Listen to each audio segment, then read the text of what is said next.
¿Qué me ves? Buenas tardes. Mi nombre es Luis Ariel Juárez Casados. Soy, como ya dijo mi compañero, pues primer semestre de la licenciatura en filosofía.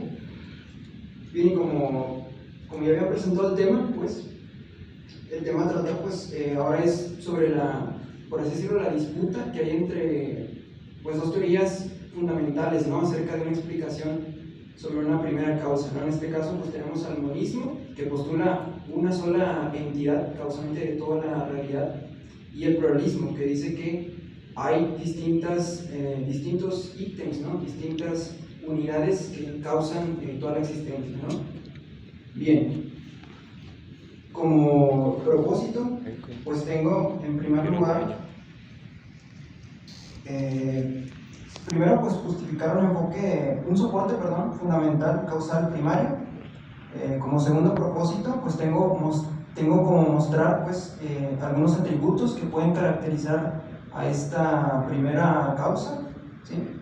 Y tercero, pues cómo es que la simplicidad y la unicidad deben y pueden caracterizar pues, este primer fundamento, ¿no? Bien, como tema para abrirlo, elegí principalmente pues, la distinción del acto y la potencia que se encuentra en Aristóteles, en la metafísica de Aristóteles más precisamente, ¿no? Bien, como ya sabemos, pues en la época de los presocráticos tenemos principalmente a Parménides, ¿no? Que junto con Heráclito postulaban que pues por un lado, Parménides postulaba que el ser, ¿no? El uno, pues era un ser que carecía de movimiento, ¿no? No puede existir el movimiento en el ser. Heráclito, por contradicción ahora sí a esta tesis, pues precisamente propone lo que es un cambio, ¿no? Todo es cambio, no hay nada estático en el ser.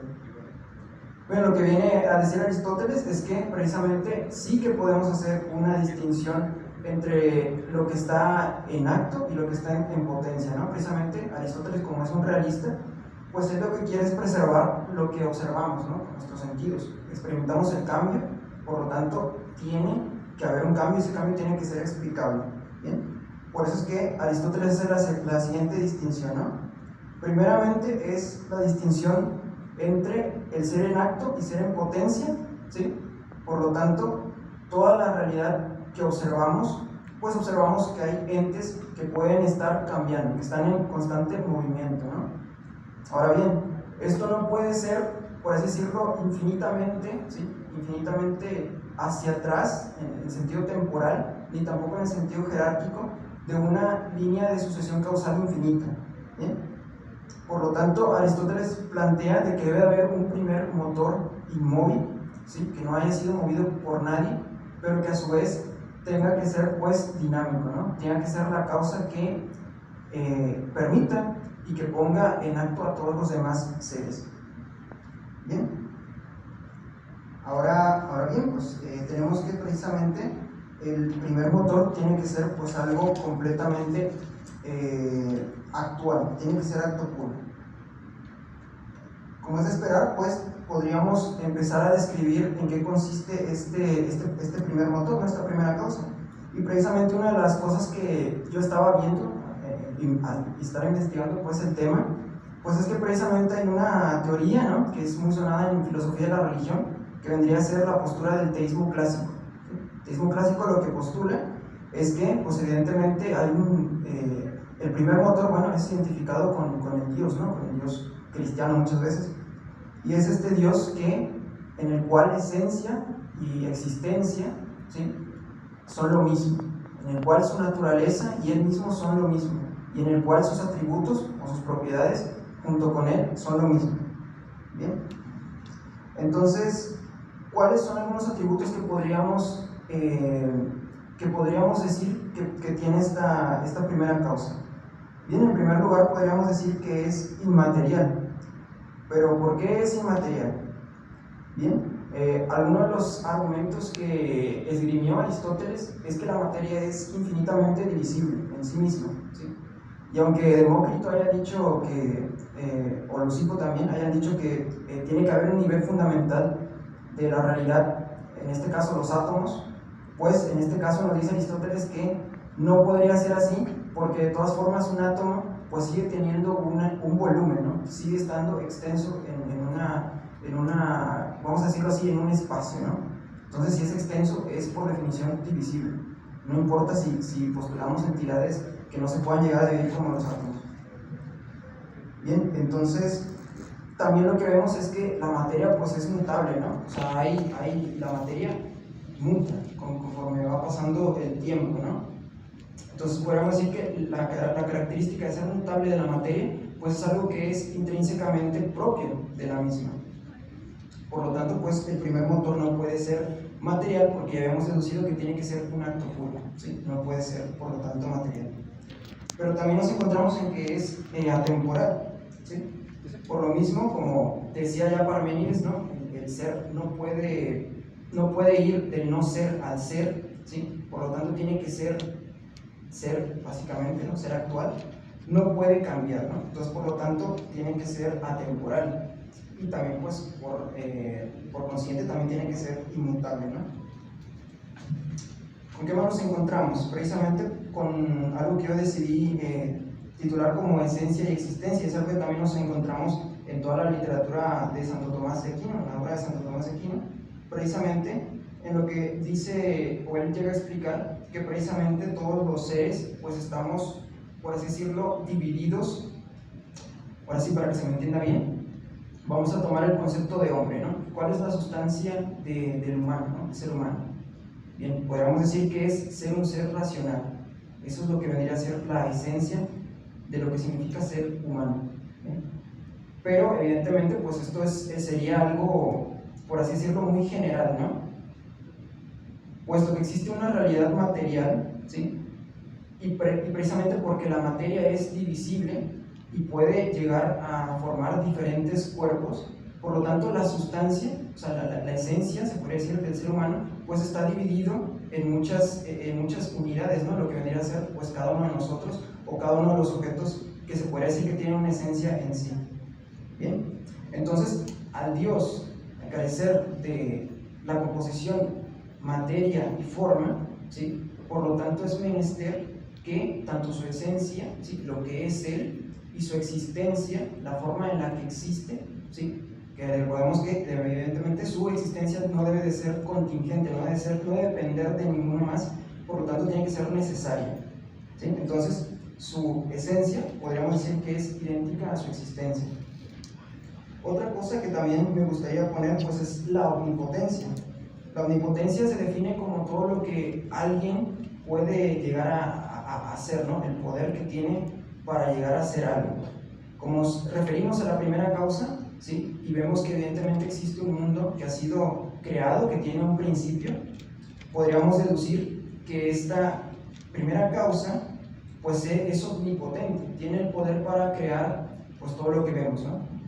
Y evidentemente aquí podrían surgir algún tipo de objeción como pues las distintas paradojas de la omnipotencia, ¿no? En este caso podría llegar a Dios a crear, poder llegar a crear una piedra que sea incluso Él incapaz de levantar, ¿sí?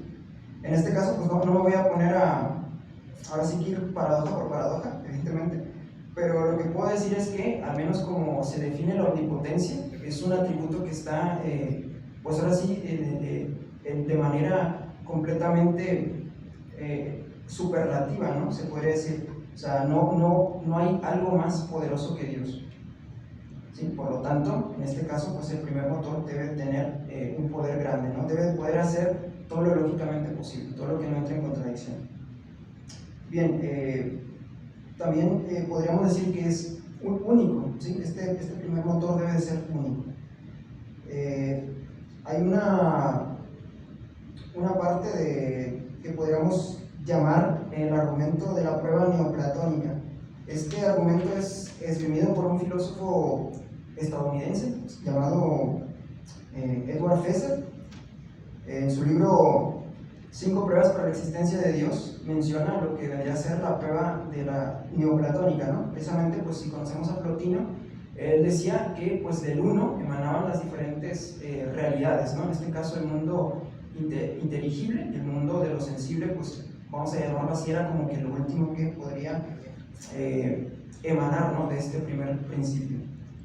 Bien, puesto que vemos que todas las cosas de nuestra experiencia, no olvidemos que esto es un argumento evidentemente a posteriori, no es a priori, podemos ver que las cosas de nuestra existencia, las cosas que vemos, pues, están compuestas de partes, ¿no? O sea, evidentemente nosotros mismos podríamos decir que estamos compuestos de muchas células. Las células están compuestas de organelos, esos organelos están compuestos de átomos, y así sucesivamente, ¿no? Bien, evidentemente todos estos principios que permiten que nosotros existamos aquí y ahora, ¿sí?, tienen que estar dispuestos de tal manera, ¿sí?, para que nosotros podamos existir, propiamente dicho. Entonces, como nosotros somos ontológicamente dependientes, ¿sí?, de lo que nos constituye, podríamos decir que Dios, o la primera causa, tiene que ser algo que no dependa de otro para existir. No tiene que estar constituido, por eso tiene que ser uno, ¿sí?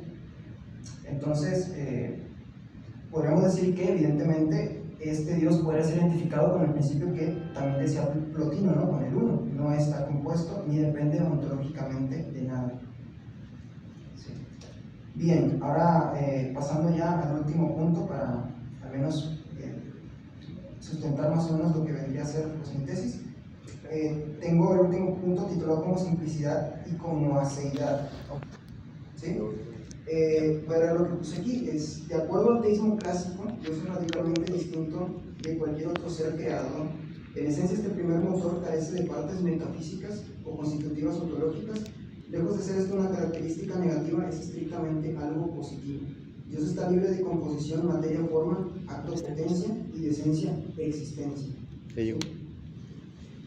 Dios, al ser la primera causa, se podría decir que trasciende, ¿no?, trasciende cualquier tipo de género y de categoría, ¿sí? No puede estar, ni es un ser entre los demás seres, ¿no? Es un ser único en su forma modal de ser. Ahora, quizás muchas veces puedan surgir algunas dudas con respecto, o se podría hacer un poco extraña esta tesis, ¿no? Y como precisamente han señalado varios filósofos de la religión, en este caso filósofo analítico, teísta, que se llama Alvin Plantinga, ha señalado que evidentemente si nosotros decimos que las propiedades de Dios son idénticas a Él, ¿sí?, pues en este caso Dios se convertiría en una propiedad de sus propiedades. Por lo tanto sería un objeto completamente abstracto, ¿no?, sin poder causar, sería como un número. Y por ende, pues el número 2 no puede crear nada en la realidad, ¿no? Es algo abstracto que no tiene poder causar. Pero, pues evidentemente, si recurrimos a una ontología constituyente, ¿sí?, podríamos decir que al Dios precisamente estar libre de esta, vamos a llamarlo así, de esta dependencia, ¿no? O sea, a Dios ser un ser concreto, porque debe ser concreto, pues evidentemente no puede estar sujeto a lo que vendría a ser pues esta identificación, ¿no? En este caso, como decir, nosotros pues somos representantes de la inteligencia, ¿no? O sea, en este caso nosotros no somos la inteligencia, ni somos evidentemente nuestras cualidades intrínsecas, ¿no? O sea, nosotros no somos el amor, nosotros no somos la bondad, no somos el poder, ¿sí? Solamente representamos o ejemplificamos ciertas características que podemos hallar. Bien, pero al Dios ser único en su tipo, pues evidentemente todas estas cosas serían uno con el mismo, ¿no? Y no habría problema al decir que Dios es sus propiedades o Dios es su naturaleza, porque Dios carece, no olvidemos, de composición materia-forma o de composición esencia-existencia. Ya para terminando, pues precisamente voy a hablar de lo que vendría a ser pues el pluralismo, ¿no? Ahora sí a poder contrarrestar un poco estas dos tesis, ¿no? Bien, antes que nada, pues voy a hablar del pluralismo en una forma bastante general, no me voy a meter exactamente con una teoría en específico, pero pues sí voy a más o menos a dar algunos puntos por sentado de lo que yo entiendo por pluralismo, ¿no? Bien, entiendo por pluralismo la tesis que defiende la existencia de múltiples principios causantes de todas las entidades derivadas, en una jerarquía evidentemente, ¿no? Sí, en este caso, pues podríamos llamar que, o podríamos decir, ¿no?, más bien dicho, que pues el pluralismo es, o podría en este caso pues parecer mucho más fácil o lo que más va acorde a la realidad, ¿no? Como dije, pues vemos una pluralidad evidente en nuestro día a día, y para muchos es difícil que esto cuadre precisamente con que pues todo provenga de una sola causa, ¿no? Bien, en este caso pues puse algunos problemas que yo considero que el pluralismo tiene en sus tesis, ¿no? En este caso pues, si decimos que tenemos un cuantificador, ¿no? ¿Sí? Algo por el cual podamos contar que para X forma de ser tiene que ser precisamente una forma de ser, y para Y forma de ser tiene que haber otro ente causante, pues en este caso no podríamos dar cuenta de por qué existen esos dos principios o de por qué existen 10 a la 94, ¿no? Evidentemente no podemos dar respuesta y explicación a por qué existen distintos causantes de la realidad, porque si diésemos una explicación de por qué existen esos, ¿sí?, o más, pues ya sería una causa que anteceda precisamente a esos principios ontológicos, ¿no? También puse que a mí me parecía que tenía más eficacia un monismo de primera causa que un pluralismo, porque pues evidentemente también podríamos basarnos en lo que vendría a ser el principio de identidad de los indiscernibles, ¿no? En este caso, pues si tuviésemos bastantes causantes de la realidad que poseyeran dichos, por así decirlo, propiedades, ¿no? Por ejemplo, en este caso, el poder de causar cualquier cosa, que sean todopoderosos estos entes, pues evidentemente no podrían existir dos, ¿sí? Y para esto también he puesto un ejemplo que es precisamente narrado por dos filósofos que se llaman Hoffman y Rosenkranz, precisamente que plantean que podríamos imaginarnos dos seres llamados Dick y Jane, ¿no? Que son todopoderosos, ¿no? Estos dos seres intentan mover o mantener inmóvil un objeto T un objeto X en un tiempo T, ¿no? En este caso, pues, si dijéramos que uno puede llegar a mover, ¿sí?, dicho objeto, estaríamos por lo tanto diciendo que el otro no es todopoderoso, y en este caso pues estaremos hablando de evidentemente una diferencia, ¿no? Por lo tanto no podría haber, ¿sí?, dos seres que compartieran sus mismos atributos y aún así fueran dos o más, por lo tanto tiene que ser uno. Ya por último, pues me parecería justo señalar una ventaja que yo podría decir que es simple, ¿no? Podría llamarlo como la simplicidad en este caso. Hay un filósofo que también es muy conocido en el ámbito de esta discusión de filosofía de la religión, que se llama Graham Oppy, ¿sí? Graham Oppy lo que propone es que el naturalismo, ¿sí?, esta tesis de no recurrir a nada sobrenatural, pues es una tesis mucho más fácil de comprender y mucho más fácil de justificar que en este caso algo que recurra, ¿no?, a una primera causa que sea sobrenatural, ¿no?, que vaya más allá de lo natural, ¿sí? Pero algunas cosas de las que no está consciente este filósofo es precisamente que no llega a identificar cuántos entes causantes tiene la realidad, ¿no? Él lo que habla es de unas simples metafísicas que podríamos considerarse como el primer segmento inicial del universo, ¿no? El universo, cuando empieza a existir, él es a lo que lo llama pues el principio, ¿no? Y este principio pues se basa en un número que él no explicita, ¿no?, en su obra, pero sin embargo nos dice que esto es más simple, ¿no?, más, vamos a decirlo así, que tiene un poco más de poder explicativo que una tesis como el teísmo, ¿no?, en este caso. Pero precisamente muchas de las cosas que se le pueden señalar es que primero pues no da cuenta de cuántos de estas primeras causas o primeros entes causantes pues hay, ¿no? Por lo tanto, pues al tener el teísmo sí que podemos tener en cuenta cuántos primeros principios causantes hay, que pues en este caso pues vendría a ser uno, ¿no?